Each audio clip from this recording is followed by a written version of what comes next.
Welcome back to another episode of We Don't Know What to Watch, the podcast where two guys watch random movies and talk about them. With me, as always, is the amazing, the incredible, the awesome, the Sala, to my short round, Kyle Mulford, and I'm Noah Saturn. How you doing, Kyle?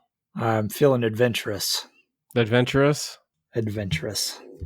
Mm-hmm. Today's episode is brought to you by the Ten Commandments, because if you look upon our true power, your face will also melt.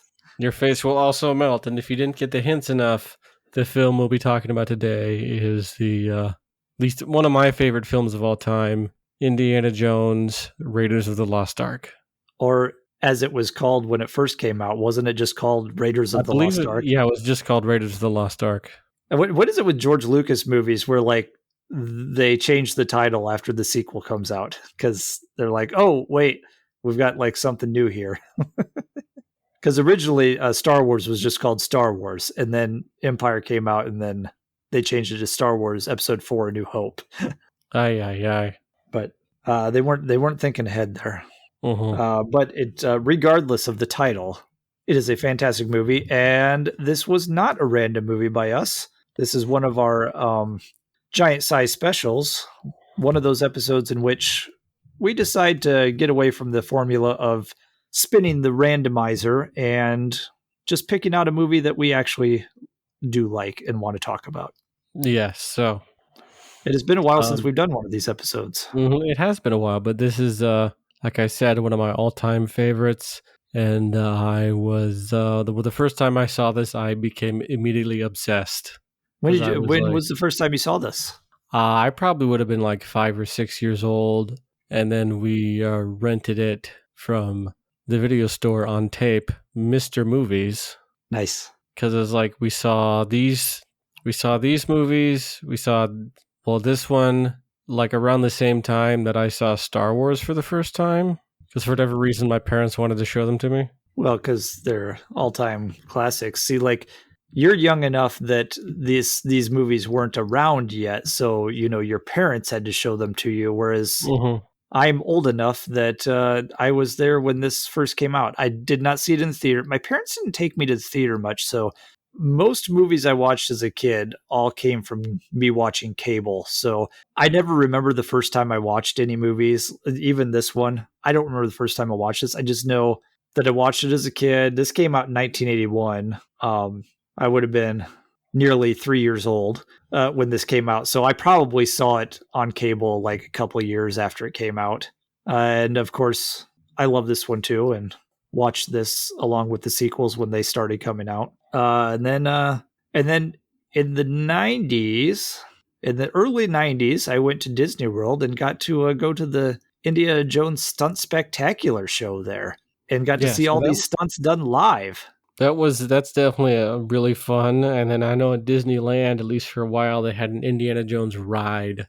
Yeah, I always found this one weird. Like when I went to Disney World back in 1992, 3, 4, something like that, it was they had the Star Tours and Indiana Jones and the Last Crusade, which was weird because, you know, Disney obviously did not own Star Wars yet at that time. So I don't know how they got the rights to do Star Tours and the Indiana Jones Stunt Spectacular. But the funny thing is those have stuck around and they still exist today. So when I took my kids to Disney World, one of my kids was waiting in line for a roller coaster at the Disney Studios park. And me and my oldest kid went over to the Indiana Jones Stunt Spectacular, and I watched it. And I was like, this show hasn't changed in nearly 40 years.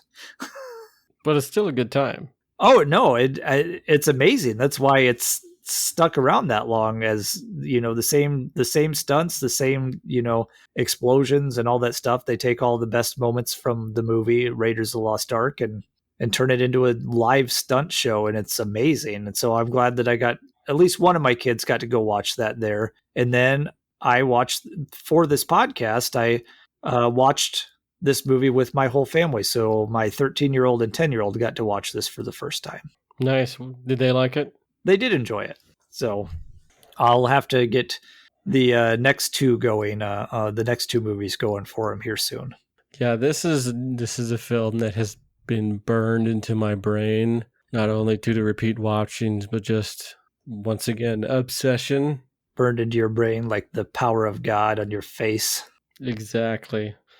Yep. So for those of you who haven't seen it, it stars archaeologist Indiana Jones and his star played by the Harrison Ford in one of his most iconic roles. Yeah, And just he like came Harrison swinging Ford, right out the gate with Star Wars with Han Solo and Indiana Jones. yeah, no kidding. And of course, fun fact, he was originally wasn't supposed to be cast. They originally wanted, at least at one point, Tom Selleck was very close to getting the part, and there's even some test footage of him. So you can see that, I believe, it was released on special features of some footage with Tom Selleck.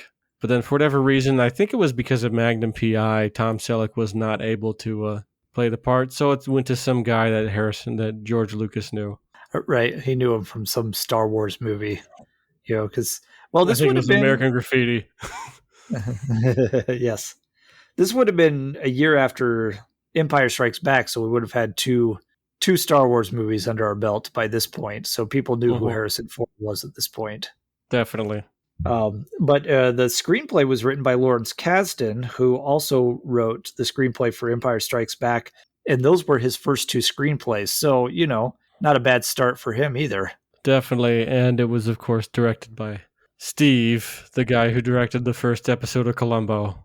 Yeah, so you go to the early 80s and you get a movie with a story idea by George Lucas, which he has great story ideas. And I think it's just general consensus that when people were around to tell him no when he was younger, they took his story ideas and made them better by like having Lawrence Kasdan write the script instead of George Lucas.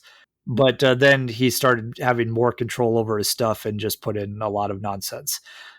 So his stuff went downhill. But his story ideas are great. So you get story idea by George Lucas, screenplay by a up and coming Lawrence Kasdan, and then directed by Steven Spielberg, scored by John Williams, and then starring the big star Han Solo, Harrison Ford, as Indiana Jones. And that's I feel like that's just a recipe for success right there. Yes, and this is the beginning of Steven Spielberg's absolute dominance of becoming the golden boy of Hollywood. Yeah, because this might have, this is probably one of his biggest movies. You had Jaws in 77, 75. 75. Sorry. But I don't know. Did he have anything bigger than Raiders of the Lost Ark before Raiders? Other than Jaws, I don't think so, because it was. So if we're going by his filmography, at least at this point, it was. Yeah, because it was Duel, which was a TV movie, Sugarland Express, which I haven't seen, Jaws, and then Close Encounters of the Third Kind.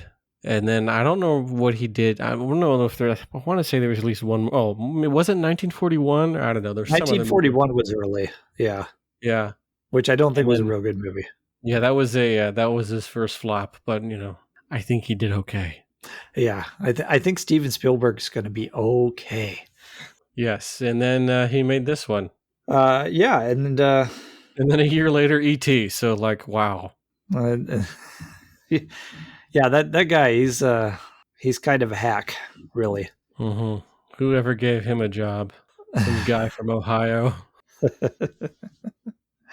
Yes, this is in 1981. And the story kind of came from the old serials that used to play in like the 40s. Yep, that and pulp novels and pulp stories. So there's a lot of King Solomon's Mines. There's a lot of Doc Savage.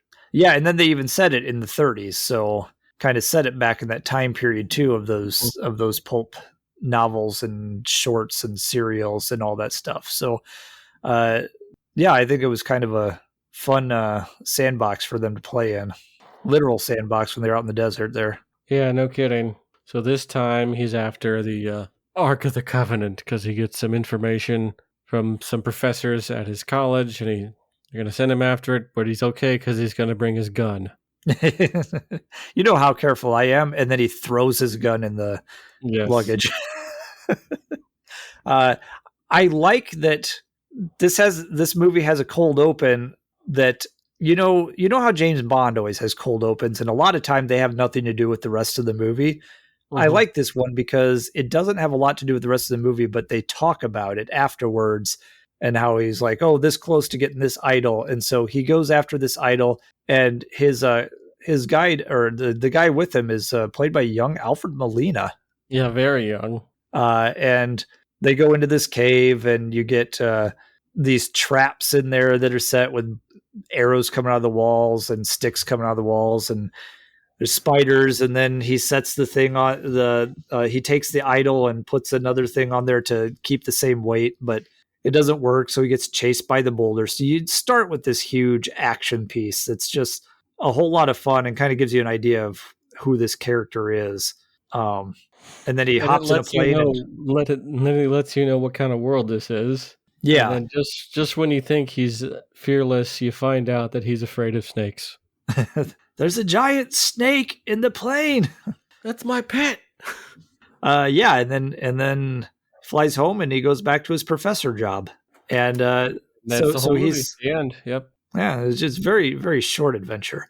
He and some government type agents come in, and they're like, Hitler's after this thing. We don't know what he's after, and he said something about Abner Ravenwood, who used to be Indiana Jones's professor. And so he's like, oh, I know what you're talking about. He was the foremost person on finding the Ark of the Covenant. And they're like, the what? It's like, And so they're like, okay, then you really are the guy we need to find. So go find Ravenwood and stop the Nazis from getting the Ark.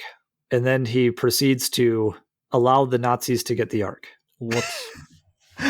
Whoopsie. So yes, and I think a good reason to watch this film even now in 2022 is because you get to see him kill Nazis, which I think is always a good thing. All right. Mm-hmm. And punch Nazis. Nazis. I hate those guys. Exactly. Hey, that's the third one. Yes. We named the dog Indiana. Once again, we may have to cover the third one sometime too. We'll have to cover all the trilogy, at least the first three.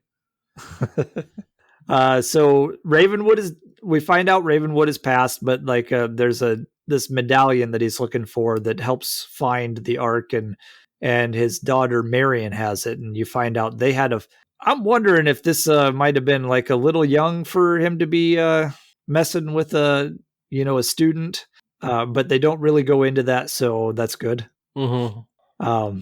But yeah, they had a little fling when she was a student and he was a professor, so shame on you, Indiana. But she can hold her liquor. She can hold her liquor. Yes.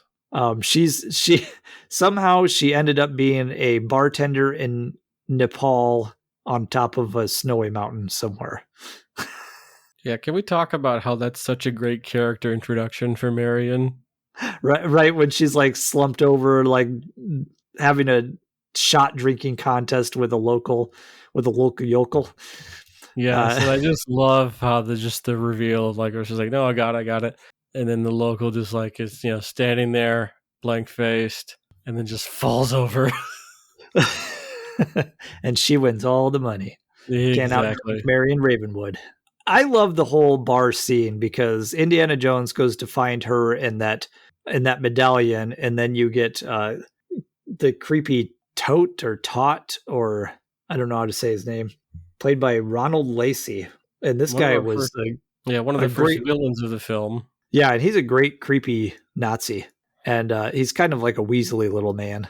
Mm-hmm. And he comes in, and the bar ends up on fire. There's a big fight, and the medallion falls into the fire, and he tries to grab it and burns his hand. So that's like a plot point later. Mm-hmm. We'll get back to that.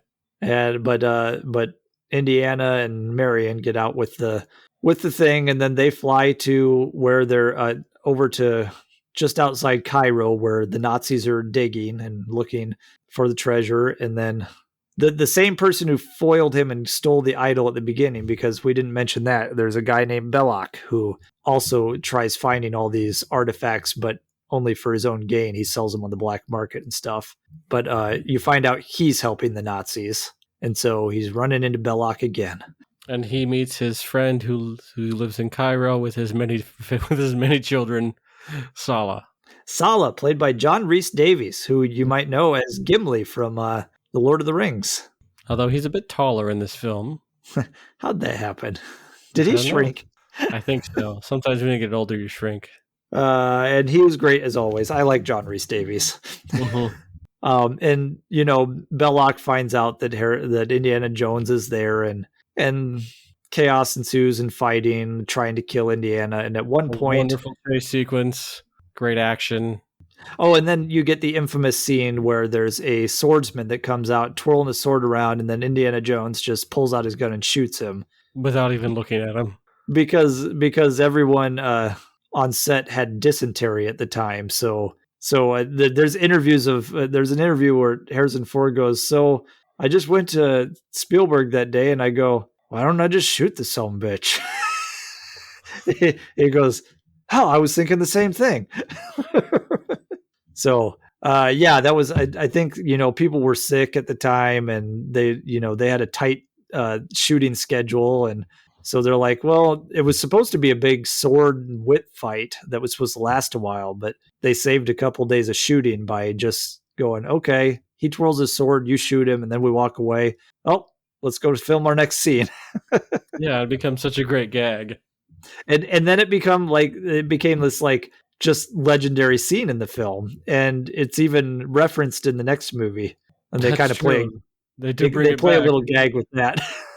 So yeah, there's a whole, you know, chase scene through the streets of Cairo and all that, and that's where that happens too. And at one point, Marion's put on a truck, and the truck explodes, and Indiana is left to believe that Marion is dead. So he's all sad and drinky. Mm-hmm. And then so you have all those action sequences. There's fun chases through there, and again, this movie, every action sequence is so well done and a lot of fun. And then you get he gets He's working with Sala and his friends, and then they kind of sneak into a place to figure out exactly. It's like a place that'll tell them where it's buried. Is if you hold the medallion at just the right point with a stick just the right size, then like it'll go shine straight through the gem. And then I always thought that was a cool scene. Yeah, and that's the point where the burned hand comes in, because there's writing on both sides of the medallion. So they only had half the writing, so they didn't have the right length of stick. So the Nazis have been digging in the wrong spot. So they find that out, and they're like, okay, let's go dig over there. And they find the Ark, and then the Nazis throw Marion down with Indiana Jones and trap him in a big pit of snakes and steal the Ark from him. I believe it's not on the Ark itself, but on like some of the columns next to the Ark, you can see a hieroglyph of like R2D2 and C3PO. Oh, I don't know. It probably. Yeah. I that sounds vaguely familiar to me. I think so that's just another in joke. But yeah, this is where the whole snakes come back in, because we learned in the opening scene that he doesn't like snakes, and now he's in a whole room full of them, and that's crazy. Like, because it looks like they're really there with those snakes, and they are, and I think they emptied out every pet store within like a 3,000-mile radius. And they had thousands of live snakes in there, and some of them were cobras. And if you watch the behind the scenes where like the cobras are snapping at them, there's just like a plate of glass. So like they filmed it so that it looks like there's nothing there. Yeah, just it's all in camera. It looks great. Yeah, it really does. Like, you think that they are sitting right next to that with no barrier between them and the cobra. And yeah, the way they filmed that, they made it look very believable. So, but yeah, they're trapped down there, and the Nazis now have the Ark. So Indiana Jones went to stop the Nazis from finding the Ark, and instead he found the Ark, and the Nazis took it from him because the Nazis didn't know where it was to begin with. Oh, the irony. Mm-hmm. And of course, now we've got to get it back with more chase sequences and action. Yeah, so they break out of the place, and they find a way to break out of there, out of the snake-filled room, and then he finds out Marion's still alive. I don't remember. No, it was before that, because she was stuck down there with him. Yep. But then they find out that through Sala because he's kind of like almost like a little spy within the camp for them. They find out that they're loading the Ark onto a truck and he's got to go find it. But first, we need a big fight scene next to a plane that's rotating around with gas everywhere, risk of explosion, propellers are spinning, and a really big guy. And a really giant guy fighting Indiana Jones. So this is one of the things that they do at the Indiana Jones Stunt Spectacular at Disney World, which is really cool. But yeah, there's this whole fight sequence around a plane that keeps spinning in circles because it's got a block under one wheel, and then you get the splatter scene, which you don't actually see, but you see the blood splatter. And then they so that's just a set piece thing that's doesn't necessarily have to exist, but it's a really cool fight scene and really cool, it's a great really moment awesome, and a great sequence. Yeah, and really well choreographed. And then everything explodes, and then a chase occurs because he gets on a horse and chases down their truck with the Ark in it. And this is another cool one because he did a lot of his own stunts in this movie. So when you see him dragging behind a truck, like hanging onto his whip, he really did that. Granted, you watch and he's got like a board under him. He's got like, stuff under his shirt to make sure it doesn't rub through. And I think they're going like slower and then speeding up the film at the point where you see him dragging. And then also they actually, for the sequence when he sort of has to sort of slowly work his way under the truck, then when he's going from the front to the back after he takes off the hood ornament, they dug like an indent or like a rut. Yeah, and you can actually see that when you're watching it, that he's down in a little, like you said, a little rut they dug into the hole so that he would be even lower below the car. But I mean, that's still pretty dangerous and impressive that they did something like that. Mm-hmm. And even if you dug a rut in there and you can tell that they did something like that, it's, stunts like that, they're dangerous and probably shouldn't have been done by Indiana Jones himself or by Harrison Ford himself, but maybe a stuntman. But those kind of practical things instead of the stuff they do nowadays just give that feel of authenticity to a film. Okay, Grandpa, go back to yelling at your cloud. Hey, I'm not one of those that says CGI is not good. I think it's great when you use it the right way with a mix of practical and CGI. Yeah, it's like any other effect. It's more of a tool in the toolbox, and you don't want to rely on any tool more than the other if you can. Yeah. But yes, I am old grandpa. I grew up in the 80s with some of the greatest, gore effects and horror movies ever. And then I had to sit through the awful 90s CGI and go, what happened to my great horror movies? Well, the 90s had some good ones too.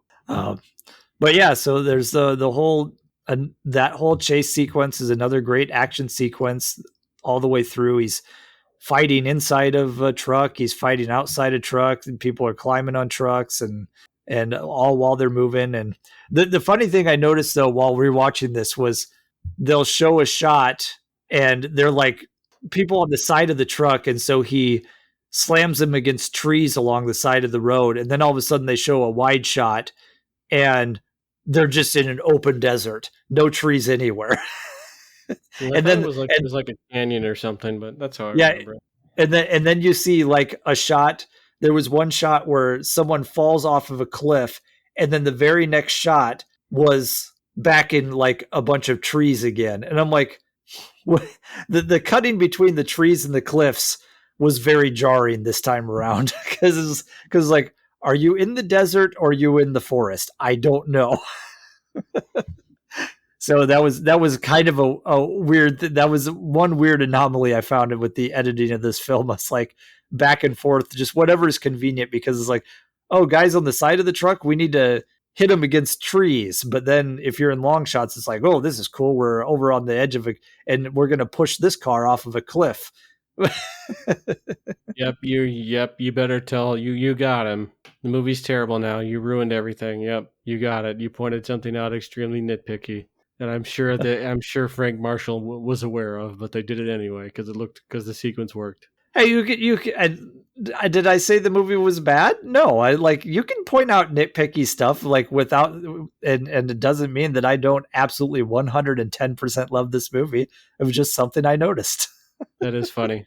I don't think it's a bad thing to point out like editing inconsistencies. Like if they're really glaring like that, sometimes it's just kind of funny. It was very noticeable to me when I was watching it that it was going back and forth between cliffs and forest and cliffs and forest. But it doesn't take away from the fact that the stunt work is fantastic in that sequence. And you still understand what's going on. Oh yeah, you never lose sight of that, and you never lose sight of like who's where and who's doing what. So regardless of kind of like the scenery change, it was still edited well enough that you knew what was going on at all times. So it didn't affect the movie that negatively. So he ends up getting through this whole chase scene. He steals the Ark back from the Nazis. And so now Indiana Jones has the Ark. Yay! Good guys win. He gets on a boat and goes home. Or does he? Or does he? Or do the Nazis steal the Ark back again with their U-boat? This was one of those I did have a question on though, because I was watching with my whole family and you know the U-boat comes and they steal the Ark. They jump onto the ship like a bunch of pirates and hold everyone up at gunpoint and steal the Ark and put it on their submarine. And then Indiana Jones jumps off the ship without anybody knowing, and he swims over and climbs on top of the submarine. And then all of a sudden, miles and miles and miles and miles later, he's still on the top of the submarine. I'm going, did they never submerge? Or was he like, were they submerged and he was just like holding his breath for like 1,000 miles? Or was it like, how did this happen? I wonder. Does it matter? No. But it was one of the. Everyone in my family was like, what just happened? Like, how did he stay on that submarine? Because he was on the outside of it the whole time, and it's a submarine. I'm sure it's one of those, I'm sure they had a reason for it, but they didn't want to show it on screen, and you're just supposed to go, whatever. Yep, it doesn't matter. No. So he holds it. So maybe they just had the periscope up the entire time and he held on to that. Sure. There you go. See, there you go. I found it. Perfect. Down periscope. Exactly. And he gets into this Nazi base in some, I don't even know where they ended up. They were taking it back to Hitler, but the one guy, Belloc, wanted to open it first to look at it. And so he takes to see the 10 Commandments.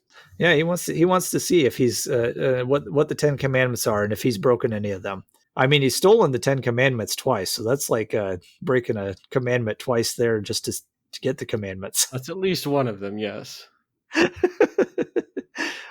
So Indiana Jones is there, and then they took, along with the Ark, they took Marion again. Mm-hmm. So then they find Indiana Jones and they tie up Marion and Indiana. Indiana just gets caught all the time and stolen from him. And then if he didn't, it would be a boring movie. Right. And then he gets tied up and the Nazis open the Ark and he's all like, "Don't look, Marion." And then it melts everyone's faces. Yes, and then it turns into a horror movie for 30 seconds. Right. That looked very, like, I watched the behind the scenes on like how they made the faces and stuff, and that always looks so uncomfortable sitting in plaster on your face with like just 2 straws sticking out of your nose for like an hour while the plaster dries. No kidding. So they can make a mold of your face to just melt on screen.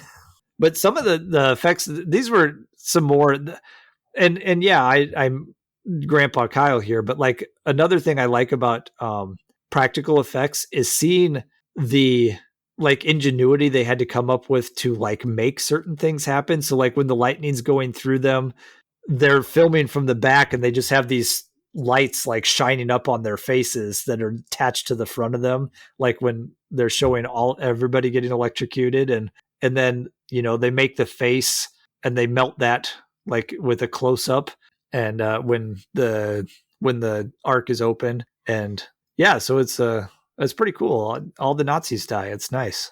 Just iconic sequence after iconic sequence.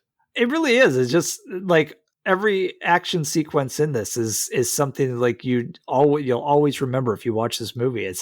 You remember every scene of this movie, because I hadn't watched this in years and years. And I'm like, I wonder if I remember all the parts of this movie. I'm watching the whole thing going, oh, I know what's happening next. I know what's happening next. I know what's happening next. And I remembered all of, like all of the scenes, because like you said, nearly every scene in this movie is iconic. Mm-hmm. And that's incredible that you have a movie like that. Yeah, that's really hard to do for anyone. Yeah, even the best movies out there, there's going to be a scene or two there's like, not my favorite scene, but it serves its purpose. And this one is just like every scene is go, go, go. It tells the story. It keeps moving. There's action, and you still get the dialogue and the plot development and everything like that. So it just a little bit of romance, something for everybody. Moves at a rapid pace. It is a 2-hour movie, but it just kind of flies by. Yeah, in my head, I always thought it was longer than 2 hours. No, I think it's almost exactly 2 hours. So, but yeah, fantastic movie. Well, then of course, probably a great ending to the film as well, as finally get the Ark back to the U.S. So we've got top men looking at this. Who? Top men. Top men, and then you see the big warehouse. It's just miles long with just boxes in there, and they just throw it in with a bunch of boxes. So the end. Who knows how many secrets are kept in that warehouse? All right, that's like 800 Indiana Jones movies there, right? Mm-hmm. Well, and then this went on to spin off into a young Indiana Jones starring River Phoenix. It was a TV series. Yeah, I never saw the show, so I might have to look it up. Yeah, I think I saw a couple episodes. But no, I don't know what else we can say about this movie that hasn't already been said. We didn't mention a lot about the score, but you got John Williams and another one of his iconic scores. If you've seen this movie, you can sing the theme out loud. Mm-hmm. You know the tune because John Williams is a legend. Yep. Someone was telling me they saw that he said he was going to do Indiana Jones 5 and then he's going to retire. Allegedly. But I'm like, give the dude a break. He's in his 90s. Well, that's what I was thinking. I was like, he could have retired a long time ago and he'd still be a legend. Mm-hmm. So good for him. He needs to, have his own time and do his own thing. But yes, definitely if you love what you do, and I suppose he must, you do it until you're 90. Mm-hmm. And quite the legendary career, true. So, and again, that Steven Spielberg is no slouch either. Yeah, he was okay. So yeah, I don't think I have much else to say about the movie. It's a lot of iconic scenes, a lot of iconic, Indiana Jones's iconic character, Harrison Ford, honestly, he's been Han Solo, Indiana Jones, Jack Ryan, Richard Kimball. It was the one-armed man that killed her. And the guy from Witness. In the Amish country. Yeah, so fantastic movie, and I highly recommend it. If you've not seen this, it's good to watch with your kids. There is the scene at the end with the melty face that can be. I know some people said that kind of like terrified them when they were kids. I was a weird kid that watched horror movies, so it didn't faze me. But but be careful with that scene with young kids. I've got a lot of questions for your parents, young man. I don't think they knew half the stuff I watched. So, what can you do? I had a good time watching it. And I had HBO. So I got unedited movies too. Oh my. But no, I grew up loving this movie. Been watching this since I was a kid. Like I said, this was nice to revisit because I hadn't seen it in quite a few years. It's probably been 15, 20 years since I've last seen this. And it holds up really, really well. Yep. And then we could probably have a whole podcast just about at least an episode or two about ripoffs. Yes, I'm sure we could. Mm-hmm. But you know what? Some of those are, I can't think of any off the top of my head, but I think there's a few out there that are probably fun movies still. That's true. But anyway, do we want to do it? I don't know if we do on our giant size specials a double feature, but I'm just going to go ahead and say watch the entire trilogy. And yes, I said trilogy. Watch the 3 that were made in the 80s. I have not seen Crystal Skull for a long time, but I'm willing to give it another chance because there were parts of it I really liked. Yeah, and that's me too. People really hate that movie, and I watched that in the theater, and I was like, it was fun. Yeah, I still had a good time. It wasn't bad. One of the things that bothers me about people hating that is, fine, hate the nuke the fridge, but do you remember that time they jumped out of an airplane onto a inflatable boat? Do you think that's as survivable as nuking a fridge? Yep. And then the whole everybody complaining about it being aliens at the end of Crystal Skull. I'm going, we have a Ark of the Covenant that has the power of God in it, and then the next movie we have 3 magic rocks that burn holes in, and people like ripping hearts still beating out of people, but then we're mad at aliens. And don't forget the Holy Grail. Yes, and the Holy Grail. So yeah, a couple of things religious. So I wonder if that's why people got mad, because they went from religion to aliens. And I'm like, no. And honestly, the alien thing never bothered me. And actually, I kind of liked it because there's always been theories that some of the pyramids were built by aliens. Yeah, it kind of goes back to the ancient aliens or ancient astronauts theory. So whenever people get pissed at Crystal Skull because of the alien thing, I kind of get pissed at them for being pissed at that, because I'm like, did you not watch the original trilogy? It's all mystical shit, and so we went to aliens instead. Well, and I think it also makes sense because sci-fi was extremely popular in the 1950s, so you're going to set it in the 50s one and give it a bit of a sci-fi spin. Yeah, so I need to revisit that one. I did for this podcast, actually, and that's why I'm revisiting these. I bought the 4-disc Blu-ray set, so I will go back and rewatch Crystal Skull. There are some things that, like, you can complain about that movie. Like, I don't know if we needed Shia LaBeouf playing Mutt, and but I think he was fine in the movie, and I think they needed to add someone younger because Harrison Ford was getting older at the time. So even that wasn't. I don't know. I think I need to revisit it before I say any more about whether it was good or bad. But I will say Raiders of the Lost Ark is still a fantastic movie. Yes. And so no matter what you think of the rest. I did see a great pitch for like a continuing the series, but because instead of having Shia LaBeouf take up the mantle, press because he's had so many problems, I don't think he's going to be acting anytime soon. Right. Not anything major. And then I heard you could use the actor who played Short Round, Ke Huy Quan, because he's back acting again now. And he actually has some history as a stuntman. He's worked with a lot of professionals. And if you saw his performance in Everything Everywhere All at Once, you forgot, oh yeah, this guy can do action. Imagine if he took up the mantle of Indiana Jones and was continuing it as his legacy, because arguably he was already Indy's surrogate son. Why does he need an actual son? That's true. So yeah, I'd like to see that. But of course, we're going to get an Indiana Jones 5 with Harrison Ford. That 70-year-old man swinging on a whip. Oh, he's 80 now. Oh, 80-year-old man swinging on a whip. So he turned 80 this year, so congratulations. And that'll be interesting to see. I don't know what they're going to do with that, but we will always have Raiders. We will always have Raiders and Temple of Doom and Last Crusade. Yes. So, yeah, watch all 3 of those for sure. Give Crystal Skull a shot and see if you like it. But definitely watch Raiders and the other first 2 of the trilogy.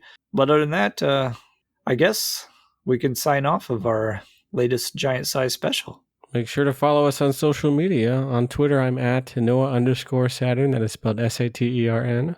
And I am at AwesomeKM. And we're on Instagram at We Don't Know What to Watch. And you can email us, we don't know what to watch at gmail.com.